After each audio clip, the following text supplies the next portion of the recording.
Is it love? Is it love? Baby, be mine. My name is Lisulo Mwape. My name is Benjamin Mwape. And this is how we met.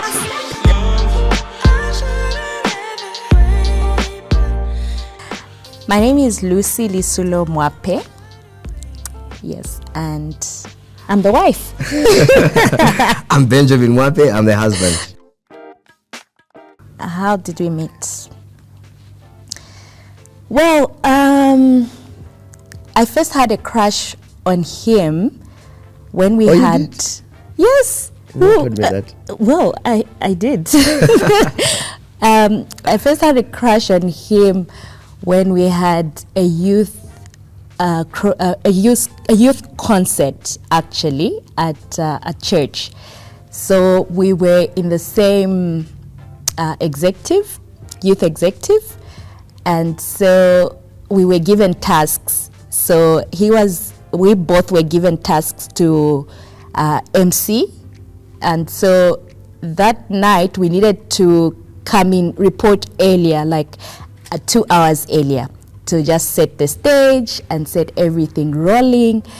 And so we had to meet in the VIP lounge, but obviously there were other leaders in the lounge. And when I set my eyes on him that day, there's just something that hit differently about him. And so I fell for him. I admired him. Like, he's so handsome. Yes. So we had to chat a little bit, and just to get ourselves ready for the task. And I think the more we chatted, the more I felt comfortable in his presence. And I felt so settled. Yeah, no, I mean, it was, I would call that night a divine encounter night, because when she says something hit differently, it sort of happened the same way to me as well.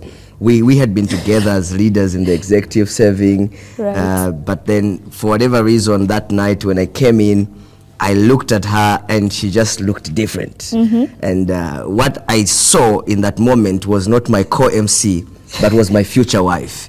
And it was very interesting because, of course, serving in leadership together, I could admire her from a distance. I knew she was beautiful, but I think given the dynamics of leading and serving together, we sort of kept those boundaries, and right. I respected her as a sister in the Lord. I thought you brother Ben. Exactly. We respected each other like that. But right. that night, when we met, I just looked at her and I felt there's something different about this lady that she would be good to be my wife. And so it started from there.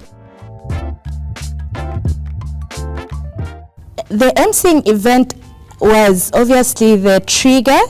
So afterwards, we had a youth trip, mission trip, to Livingston. And during that trip, I remember not feeling so well at the time that we're going to the boiling pot. So I told the ladies, I said, I'm going to stay back and not go to the pot. So they said, okay, that's okay, you can stay back and stay with our bags. You can man our bags. So they all went and I stayed back. And we didn't plan this, but he too told the guys, and he told them that he would stay back and not go to the pot. Why was your reason? What was I didn't the want to reason, get rather? tired, because when you go down to the boiling point, it's Yes. fun going down, but Right. it's hectic coming up, and I was just tired after the mission trip, so I didn't want to, come back tired. That was also orchestrated, I guess, by God. So the rest of the team went down, and we had to stay back and man the bags. Like, we were the guards. Yeah. In fact, I think there was just like a very reactional moment in that instance, because Right. when everybody was excited to go down, and so when they heard that there were 2 people that were staying, everybody just in a moment threw their bags Bags, towards us yeah. and ran off, to go down to the boiling point. So we had to remain to sort of organize the bags, put them together and take care of them. And so we figured, well, if we can take care of people's bags, we can take care of ourselves and start a home. Yeah. At the point when I had to tell her how I felt came much, much later. I think that all these moments were more sort of like triggers and sort of like confirmations to say, this is the direction you should be thinking about going. So that instance in Livingstone at the youth mission trip was more like strengthening the bond, building the chemistry, as it were, and just really beginning to get to know the person better. Because previously, like I said, when we were serving in leadership, she was running a department and I was running another department. We were sort of distant and kept our space, but now we were getting closer to know each other. So when we came back from that Livingstone trip, then we began to talk more often. And she always teases me and says, for some reason, one of the things she noticed that changed was that my frequency in communicating with her increased, but also the hours or the time I was communicating with her. So we now began to talk at 22, 23. Those were the times that we would chat. And at that point, she sort of became suspicious and knew where this was going. When did I tell you how I felt? So I was escorting her to her elder sister's place in Avondale. Right. And as part of just like getting to know each other, we began to spend more time together. So we'd meet up, I would escort her, and all of that. So one time I'm escorting her to her elder sister's place in Avondale. And when we dropped off and I was about to say bye to her, then I popped the question. But I must say it didn't receive an immediate response. No, it didn't. And the next few months after I popped the question were wilderness moments for me. About 7 months? Yeah, it took about 7 months to get a yes. To get a yes. That's how a tough response. it was. Yeah, so he said he sees me in the picture. So I asked him, define it. What do you mean? So he popped the question and because I knew I had a crush on him, so I really didn't want to give him a direct answer, but I knew there was something within me, like the butterflies, the adrenaline rush within me when he popped the question. I was like, yes, he just asked me out. Yeah, so I just had to play a bit hard to catch. Yeah. But I knew he was still going to be around. I just wanted to see how well committed he was to his words. Yeah, and just... She was probably using the biblical standard. 7 is a number of completion. So I did my... I think like Jacob, I did my 7 months. Jacob did 7 years, but I did my 7 months before I could prove my commitment. Well, that was completion. Were you afraid? I guess I wasn't really afraid because, I knew he was a guy who would stick to his words. I knew he was quite a leader in him, and rarely would he lie. I trusted him so much, so I was relaxed about it. But obviously there were opposers. There were people who thought, no, he went, he had already gone ahead in terms of his career, his education. And at the time I was only getting into university as first year. So there was also that. So, but then what we quickly did was we found covering. We found accountability quite quick. So that really helped us. Yeah. Okay, so after making him wait for 7 months, I remember it was on the 9th of December, 2010. Do you remember? I just remember it was December. Yes. So December 9th, he calls me and says, let's go on a date. And so I hadn't yet said yes then. So we went on a date. And then so he popped the question again, and I asked him if he had a mentor. And obviously then he had one, a covering. So he took me to his mentor, and I just wanted to feel very safe So he took me to his mentor, and his mentor assured us that, you know, he's a good man, he's grounded in the word. And so I trusted him. So I said yes, and yeah, the rest is history, I guess. Okay. If it was elections, would have said voter verification process. Yes, definitely. Getting a validation from somebody else.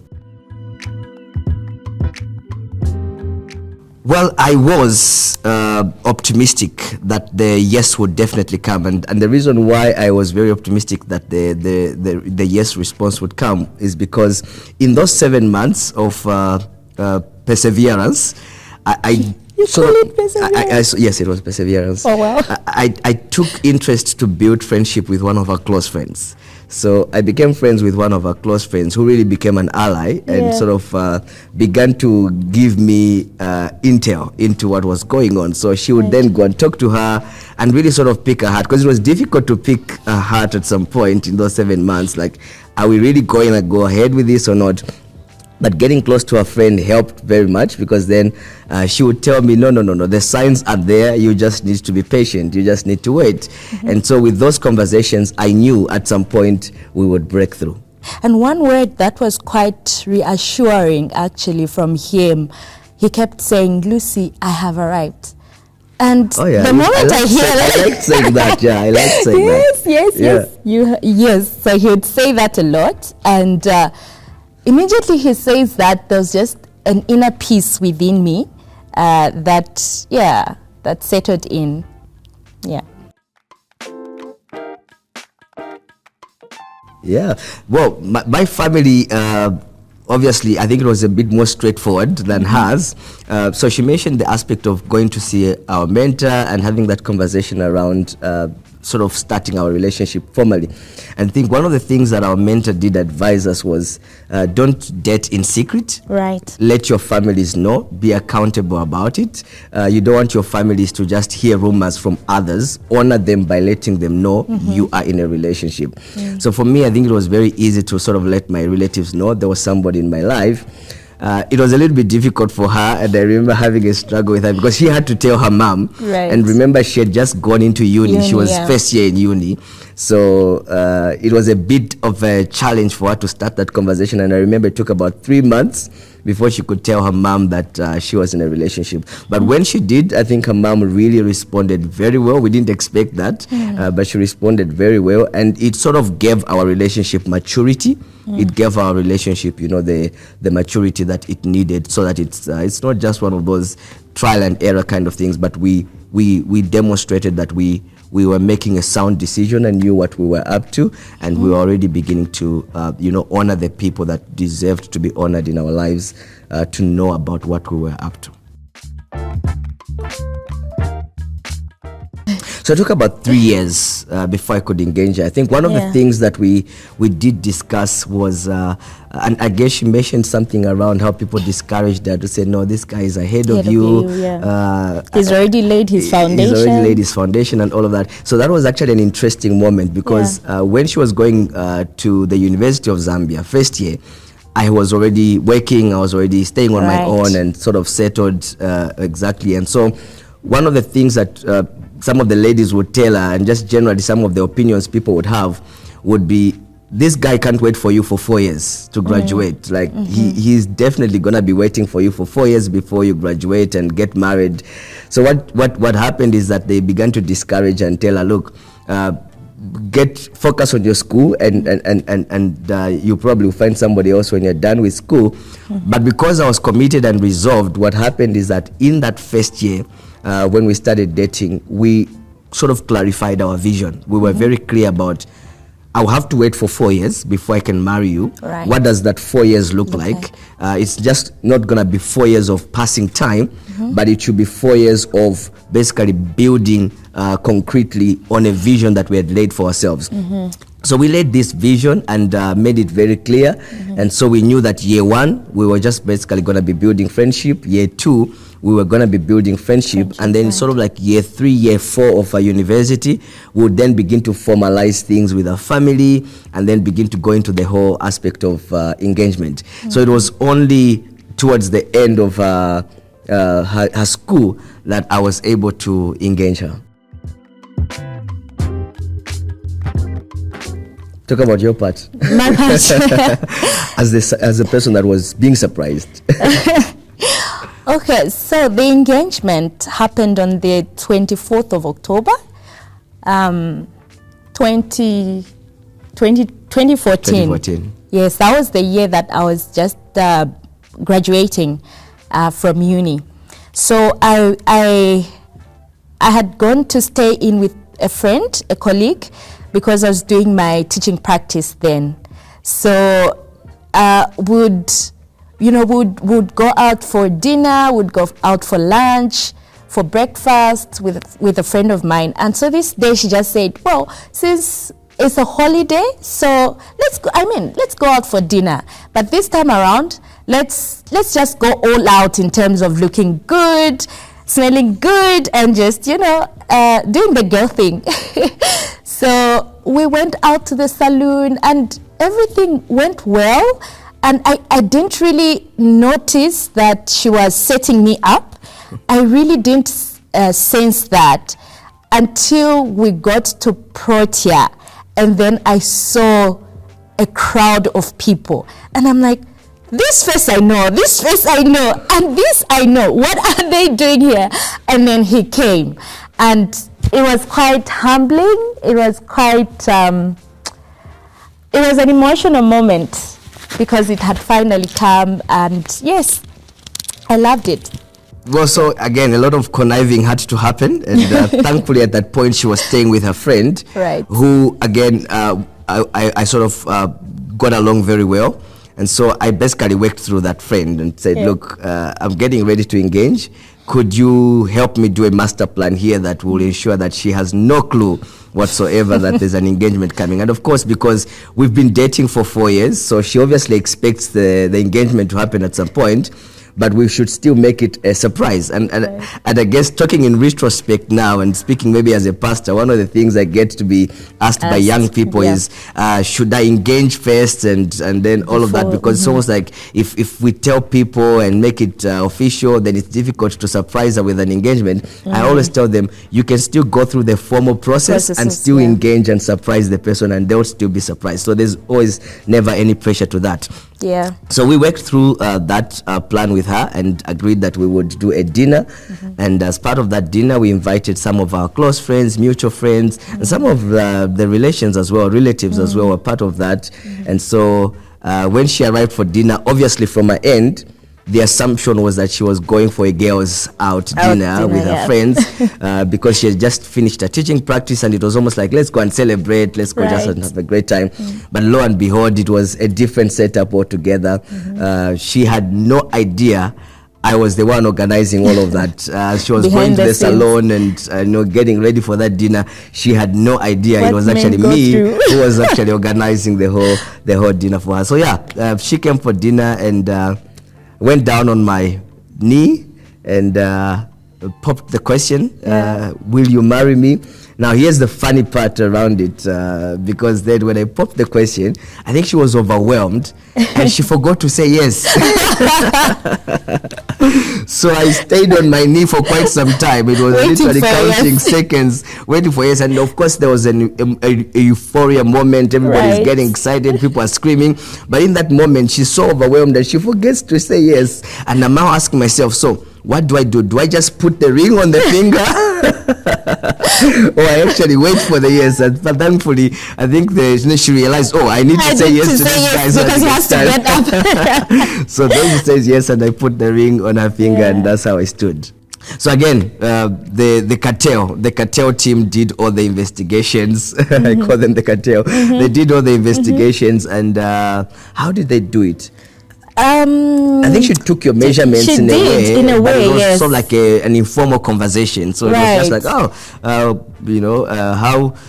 what kind of ring would you want, and all of those kind of things. So I think in that process, she picked her ring size and gave it to me. They actually used a rope of some sort to measure a string, actually, to measure my ring size. And then she came and told me, this is the size. This is the size. And they had started out a conversation because a friend of mine had a sister, an older sister, and the older sister used to do some, I think she used to sell some clothes, she used to sell some jewelry, and so there was just something that they made up for them to get a ring size. Yeah. It took us a few months. Just less than a year. Less than a year, yeah, because we waited in June, on the 27th of June 2015. Yeah, Yes. so the engagement was October 2014. Yeah. And like you said, it was on 24th October. Right. Intentionally so, because I thought to myself, if Zambia is celebrating its independence and freedom, let me also celebrate my personal independence and freedom and just engage and secure my bride. So then from there, we started the wedding preparations, and we got married in June of 2015. So we had a kitchen party, bridal party, a week before the wedding. It was amazing. Yes, family was involved from both sides. Friends were involved. There was so much support. I felt really supported. It was quite difficult to find my size. I had to run from one shop to the other, a bridal shop to the other, and actually for my kitchen party dress, I had to change the dress 2 days before because it turned out something that I didn't really like, so I had to change it 2 days before for the bridal party, the kitchen party.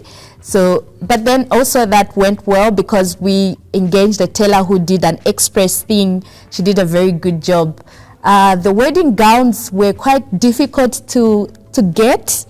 I had to settle for something that I really, really didn't like. It wasn't like the best that I really wanted, but I settled for it anyway because it was at least something that I could fit.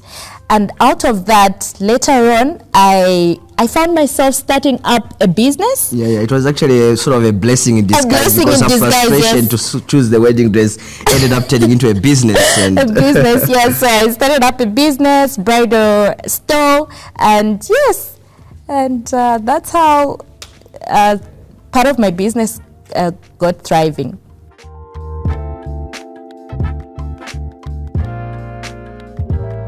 Wow, for me, honestly, it was quite emotional because I had really wanted my biological dad to walk me down the aisle, but unfortunately he was late, so we had to engage an uncle to walk me down the aisle. So it was quite an emotional moment to actually walk all the way to the front. Even when we were exchanging vows, it was quite emotional. Yeah. But yeah, all in all, it was good. It was exciting. Yeah. I think seeing her walking down the aisle and getting ready to be married, for me, what was really going on through my mind was, so this is happening. And remember, I had been in the wilderness for 7 months, then 4 years of dating and courtship. Yeah. So it had been a long journey, and right. Of course, so many lessons, so many things that helped us to grow through the process. Mm-hmm. And so we had literally now come to the moment of that day. And so seeing her walking down the aisle for me was, there she comes. This is my bride. I have waited this long. And today is the day. Finally, it's happening. Yeah, but still sort of like, you almost can't believe that it's actually happening because, it's been an interesting journey. Yeah. Did you cry a bit?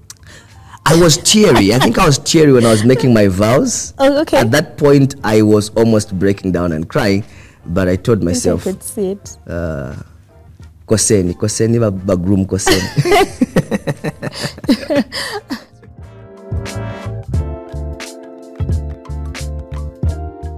It's the one I waited for. Until it was time. That's the one that played, yes. That's the one that's played.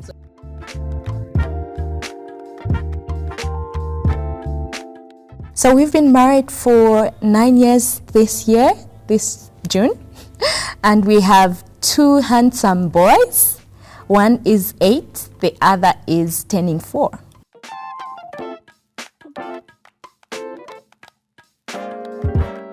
I think that for us, really, first of all, it's the foundation we laid. Right. Like scripture says, if the foundation is broken, what can the righteous do? Yeah. So for us, what kept us is, first of all, laying a strong foundation. And remember, like she was narrating earlier on, right at the point we were starting out our relationship, there was a very strong accountability process. We had to see our mentor. We had to engage our families. Our parents had to know that there's this thing that is starting. So nothing was done in secret. There was a strong accountability system that was established right from the beginning, and that I think has kept us through the whole process. But maybe one of the other things for us has been we have grown through the process, learning each time. I think one of the things we started doing just when we got married was to a concept we call learning from our weaknesses. Yeah. So we have this system of, sometimes like on a monthly basis, we would allocate resources for our growth, our personal growth. And part of that personal growth is sort of like buying books and taking some courses and stuff like that. Right. And one of the things that would help us do that would be to then ask ourselves on a monthly basis or every other frequent time, what's our area of weakness and how do we grow in that area of weakness? So for example, in the first year of getting married, I think one of the weaknesses we identified was we have never been parents before.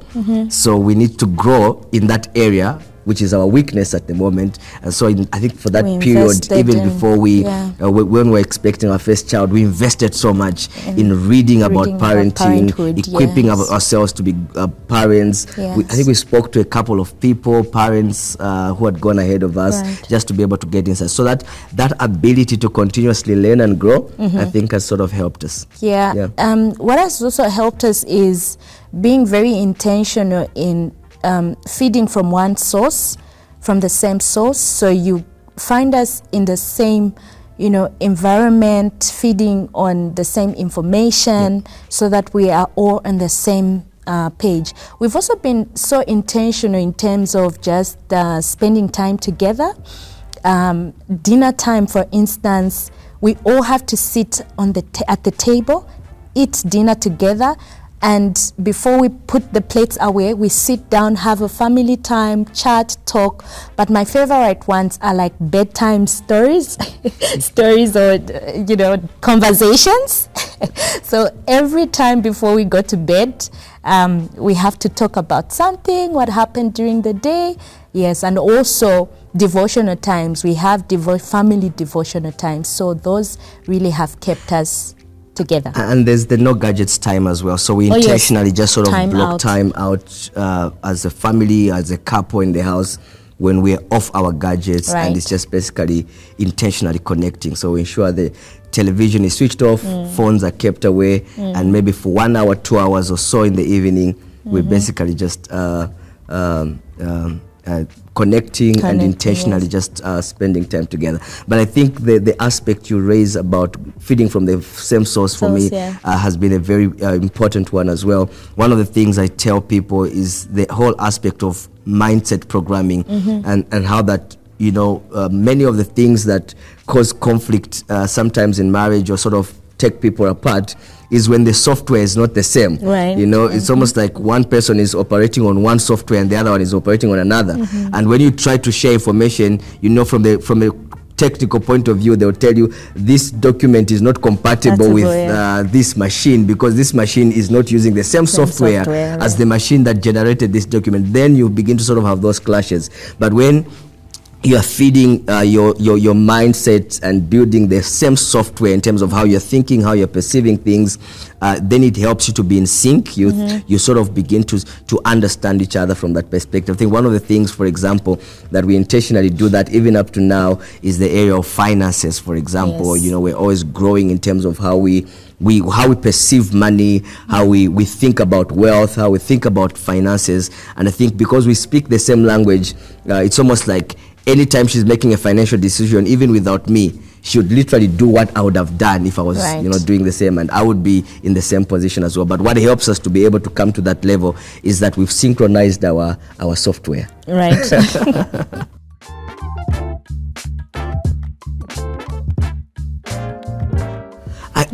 guess that the aspect of social media and gadgets, and there's obviously sometimes you hear debates and say, is social media good or bad? Yeah. I think for us, one of the things we've really determined is that ideally these things are neutral. It first of all just depends in whose hands they're in and for what purpose they're being used. And key to that is also moderation. I think the key is also moderation in that Moderation, yes. you need to use them. These are enhancers or they're enablers. You can use them for positive purposes. For example, I think she was talking about feeding from the same source or feeding from the same content. Part of where we feed off that information or that content is actually social media. So it's still social media that will give you the value depending on just what you choose to go. I mean, it's an array of different things. So depending on what you choose to go for, you can actually get positive sort of things out of it. But it is, for me, the key is moderation. Moderation. Being able, like we said, being able to create boundaries and say, for example, you can't be going to bed and it's winding down time and everybody's on the phone.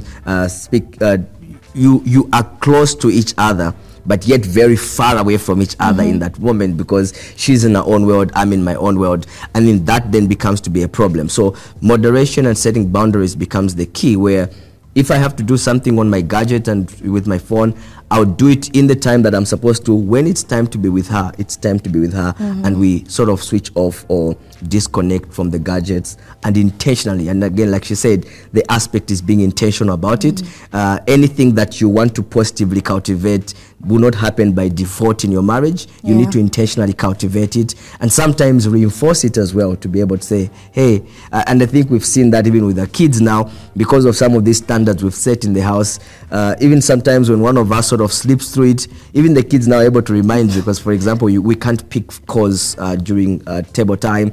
So sometimes you have your phone nearby and somebody's calling and you're almost tempted to pick it, and you just see the boys looking at you like, you are not picking that phone call because we are eating now, so it sort of begins to just sink in and gets to be established as a value system. Yes, and honestly speaking, you have to really get to the level of understanding that sometimes social media is, people are living in a virtual world, like not in reality. Some people are not living in reality. So you have to come back to that level and realize that, look, the real people are actually family. The real people are, the real person is my partner. And so if I need to vent over something, if I'm not happy about something, my first reaction shouldn't be on social media, but it should be somebody that is close to you, somebody that is physically around you and with you.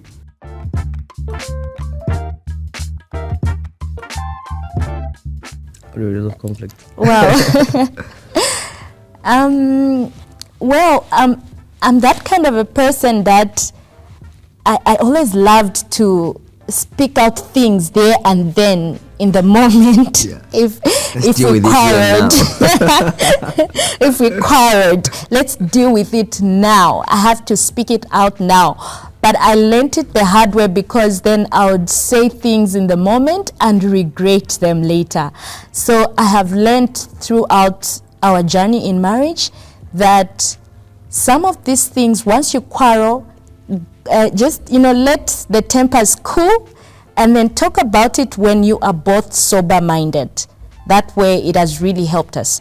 I like that you say when we're both sober-minded. Sounds like when you're angry, you're drunk. You lose your mind. You lose your mind, sort of.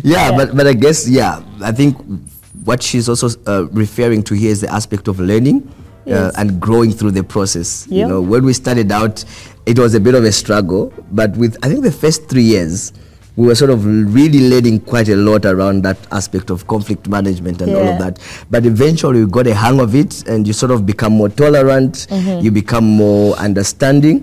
And for me, one of the things that was very useful in terms of growing through that process was to be able to learn to separate the issues from the person.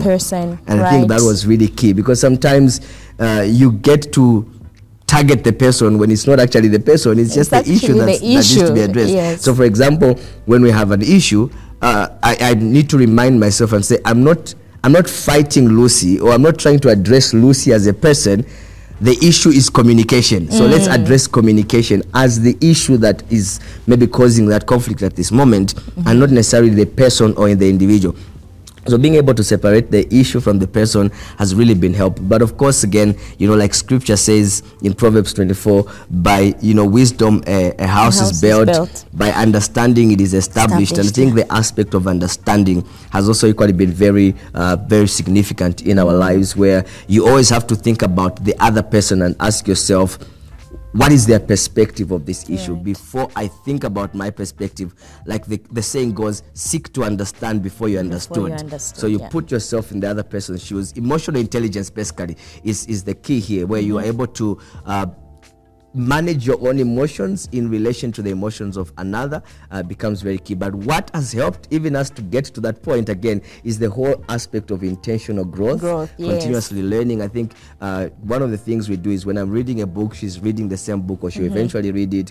If she's reading a book, I'll read it, so that whatever lessons we're learning from there, we're both growing together.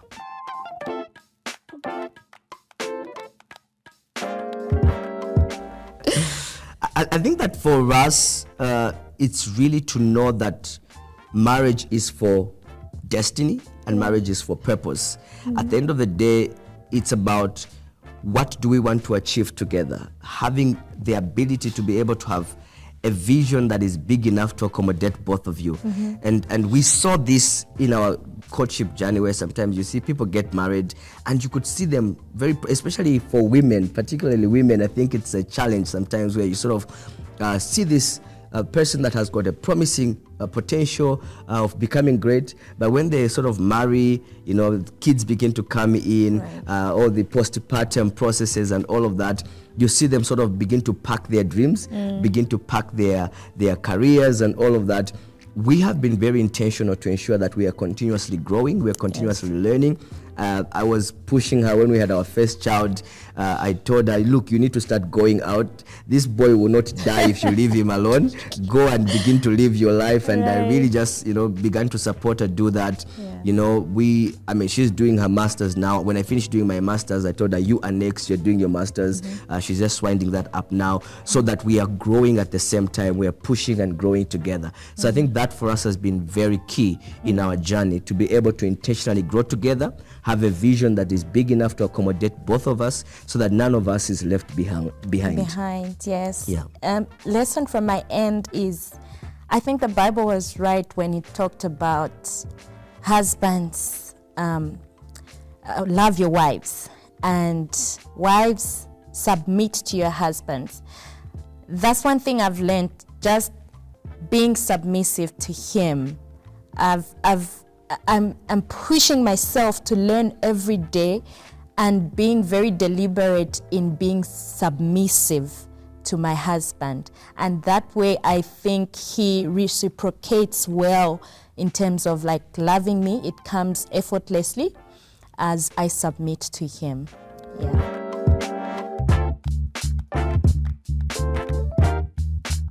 Two things that I appreciate about my wife. Firstly, obviously, she's the most beautiful woman on the universe, unmatched. But I think it's her ability to be able to fit into the vision. I think she's come into my life for exactly what God intended, when he says, it is not good for a man to be alone. I will make him a helpmeet that is suitable for him. And I think when she came into my life, she began to literally function in that space, because then she fitted into the vision, and you could see that there is this order that came into my life. But like even up to now, there is a way, I think she organizes my life better, and I really appreciate that. Two things I appreciate about him is, one, he's quite a visionary man. He sees the future and works towards the future. The second thing is his consistency. He's very consistent.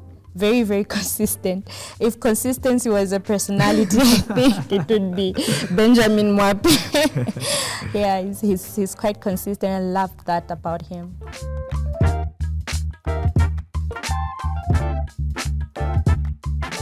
Hearing from the right voices.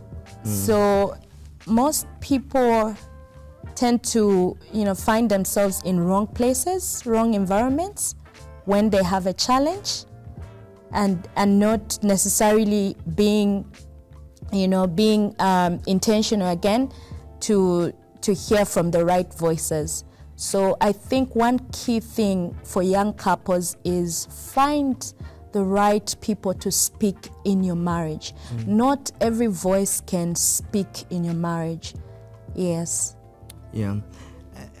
Dr. Miles Monroe would say, when purpose is misunderstood, abuse is inevitable. Yeah. And I think perhaps that's where everything that's going wrong starts from, the misunderstanding of what is the purpose of marriage. And as you know, the world is becoming very porous, very secularized. And there are all these redefining of what marriage is all about, redefining the purpose of marriage. And I think coupled with what my wife is saying, the whole aspect of now people hearing from different sources. So there are so many versions out there of what marriage is all about. Some of it is from popular culture, from the media, from friends, and so on. And so we need to go back to the source. What was the original intent of God in as far as marriage is concerned? And if young people can really just go back to the source, go back to the foundation, understand God's intent of marriage and its purpose, then there'll be an alignment with experiencing fulfillment in their marriages. There'll be an alignment with experiencing, the satisfaction that comes with the journey of marriage. Yeah. My name is Lisulo Mwape. My name is Benjamin Mwape. And this is how we met.